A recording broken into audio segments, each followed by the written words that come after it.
Donald Trump's not just a failed domestic president, he's a failed foreign policy president as well. He's not a peacemaker. He just got embarrassed, and therefore the United States was embarrassed with him in Alaska by Putin, trying to flatter his way to a peace deal with Putin. It's well known that Putin doesn't like flattery. He takes flattery as a sign of weakness.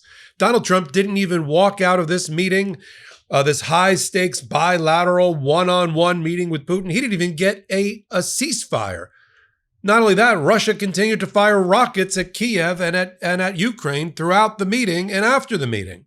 And what started with much pomp and circumstance, with handshakes by Donald Trump, with applauding by Donald Trump, applauding his enemy, Russia, for attending the meeting, ended with stone-faced silence at a press conference, which was dominated by Putin, in which Donald Trump said very little because there was very little to say. So there's no deal until there's a deal. I will call up NATO in a little while. I will call up the various people that I think are appropriate, and I'll, of course, call up President Zelensky and tell him about today's meeting. It's ultimately up to them. They're going to have to agree with what Marco and Steve and some of the great people from the Trump administration who've come here, Scott and John Ratcliffe. Thank you very much.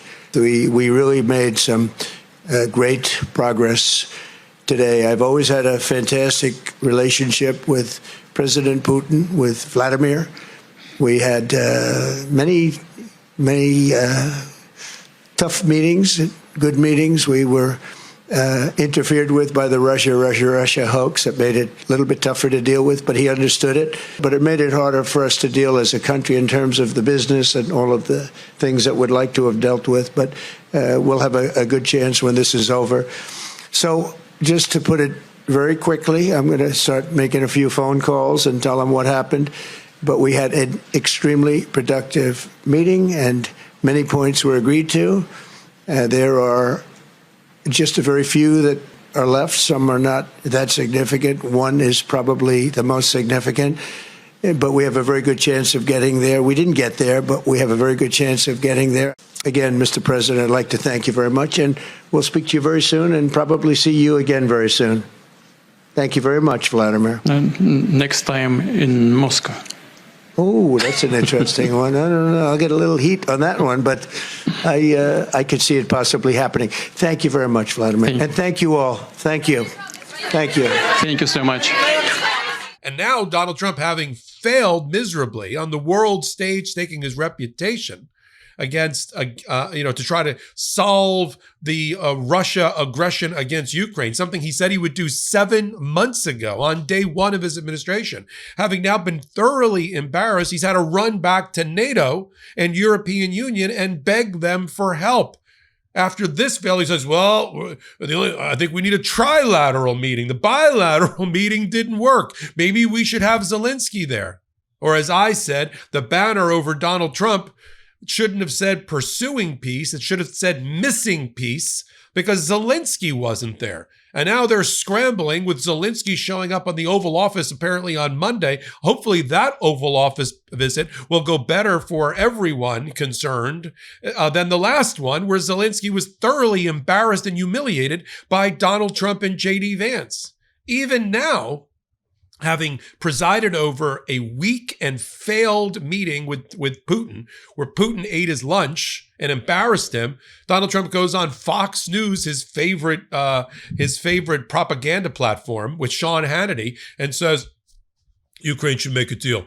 Russia's much bigger than they are. This is the caveman mentality of Donald Trump at his best.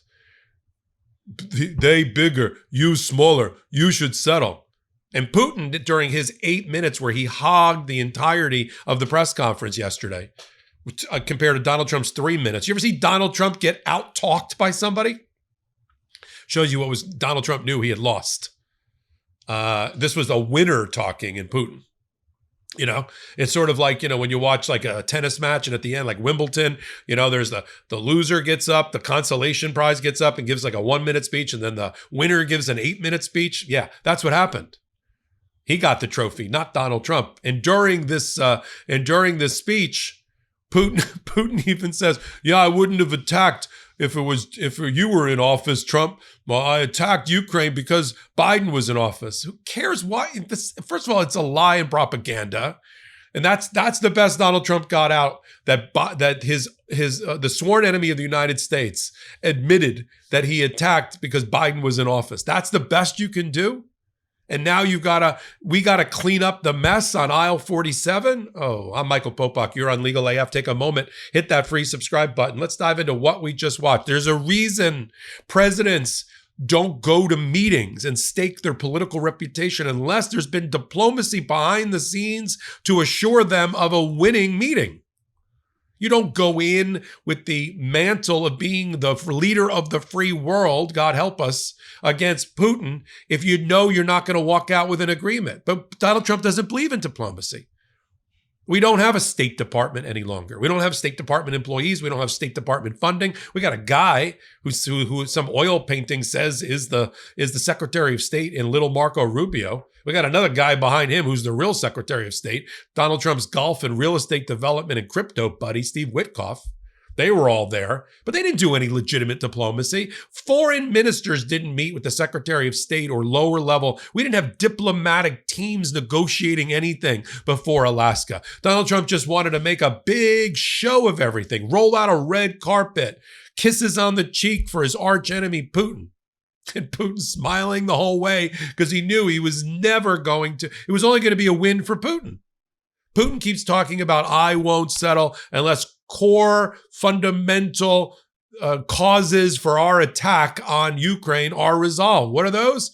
He wants to demilitarize Kiev. He wants the capital of Ukraine to have no ability to defend itself. And he wants forevermore taken off the table that Ukraine would ever become a part of NATO. Poland, by the way, is quaking in their boots because Poland's next. If Donald Trump, based on this negotiation. So Putin had nothing to lose, right? I'm going to get at least that. I'm going to get more territory than I can get militarily. Donald Trump keeps saying he's going to embrace Zelensky on Monday, but then he undermines Zelensky during his appearance on Fox News when he says, he's him small country, him big country, he should settle. How is that helping resolve the matter? Again, a win for Putin. Again, the winner gave the victory speech at the press conference. And now he's got to run back immediately after the call, knowing that it went terribly, knowing that the meeting went terribly. Here's the signs, the badges that Donald Trump knows that meeting went terribly for him. They immediately set up a call that wasn't scheduled before with NATO leaders.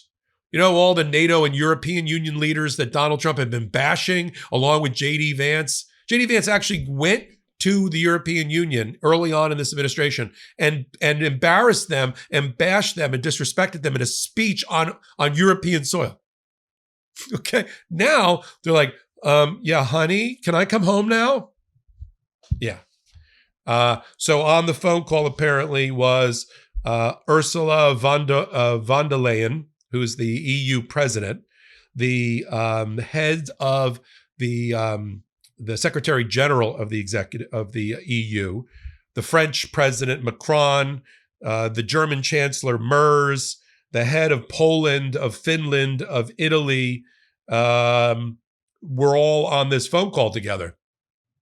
And they all said afterwards, yeah, we should have a trilateral meeting and maybe you should have Zelensky there. And Zelensky said, yeah, that's a good idea. I should be there. I'm flying on to Monday to be at the White House at the Oval Office. But this all happened after the fact because they had already screwed the pooch, as they say, in Alaska. Scrambled out. We need EU. We need EU to join together. Here's what didn't happen. No ceasefire. No sanctions. I thought Donald Trump was going to, and Scott Bessent, the Treasury Secretary that was at this meeting, we're going to bring down the hammer of sanctions against Russia and Russia oil. I thought that's why they just went after our ally, India. I thought that's why they just hit him with a 50% tariff because they're trading oil with and getting oil from Russia. I thought that's the reason we just ruined that relationship and burned that bridge. So where is the sanctions? No, we're not sanctioning. Again, Putin got out scot-free, got out clean. no ceasefire. He continues to fire rockets at Kiev. He embarrasses Donald Trump. The worst thing for him, the worst that could happen, is that he gets more territory than he can obtain militarily. This is a win. So all of this goes on, and then just to remind everybody that Donald Trump lost, the head diplomat for the European Union issued this statement. Kaja Kallas issued this statement, which I love. I'm gonna pull it up now for you. Hold on one second, please. Here's the statement from Kaja Kallas. But the harsh reality is that Russia has no intention of ending this war anytime soon. This is after the meeting in Alaska. This is from the EU's top diplomat. Even as delegations met, Russia launched new attacks on Ukraine. Putin continues to drag out negotiations, and he hopes he gets away with it. He left Anchorage without making any commitments to end the killing. Moscow won't end the war until it realizes it can't continue. So Europe will continue to back Ukraine, not US, including by working on a 19th Russian sanctions package. The real root cause of the war, diplomat Kallas said, is Russia's imperialist foreign policy, not an imaginary imbalance of the European security infrastructure or architecture. I mean, one of the main negotiators for Putin, because he brought along his contingency too, his group, was wearing a CCCP sweater, a Soviet Union sweater. We all know that Putin wants to reestablish the Soviet Union in his image, an imperialist Russia in his image. And he sees Ukraine as Russian territory that he wants to reclaim. Poland, get ready. And all the rest of the nations, like Belarus, where my wife is from, who all broke away when the fall of the Soviet Union, they want to reverse the video and have the Soviet Union stand back up. And Donald Trump doesn't understand that because he doesn't understand diplomacy. He can barely walk down Air Force One's ramp. He can barely walk down the red carpet he rolled out. I'm going to continue to follow it all right here at the intersection of law, politics, and global affairs on Legal AF Saturday. Take a moment, hit the free subscribe button. Till my next video, this is Michael Popok. Can't get your fill of Legal AF? Me neither. That's why we formed the Legal AF Substack.